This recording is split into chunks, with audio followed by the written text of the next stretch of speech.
ለሀገር አሳልፎ ሰጠብኝ። ምን ሆነ ነው የኔ ጌታ?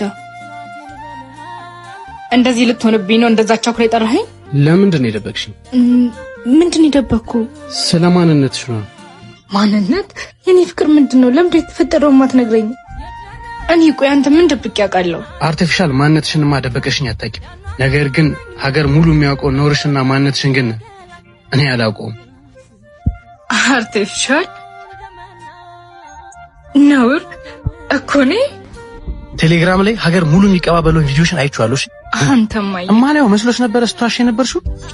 ፀሐይና ጨረቃን እኮ መደበቀችው ለፍቅር ብዬ ጅነት አታሎኝ ልክ መስሎኝ በየዋህነት ያደረኩት ነገር ስህተት ሆኖ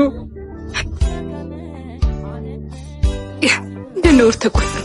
እንደ ፀሐይና እንደ ጨረቃ ሀገር ሙሉ የሚጎበኘው ነውር ሆኖ በእኔ ስም ተጻፈ። እኔ በህይወቴ ፍቅርን ማቀው ከሁለት ሰዎች ጋር ነው። አንዱ እሱ የኔን ገላ ለቆሻሻ ገላው መጫወቻ ሲጠይቀኝ እምቢ ስላልኩት በሚስጥር የላኩለትን ቪዲዮ ለሀገር አሳልፎ ሰጠብኝ። ሁለተኛው ደግሞ እንደሌላ ሰው በትላንት ታሪክ የመዝኖኝ እዚህ አጠገብ የተቀመጠው ነው። እንደ እውነቱ የኔ ልብና ገላ ለሁለት ሰው የተገለጠው። እንደ ክፋቱ ግን የሀገር ሆነ። አንተም የሀገር ነሽ ካልከኝ አሁኑኑ ሸኘኝሽ።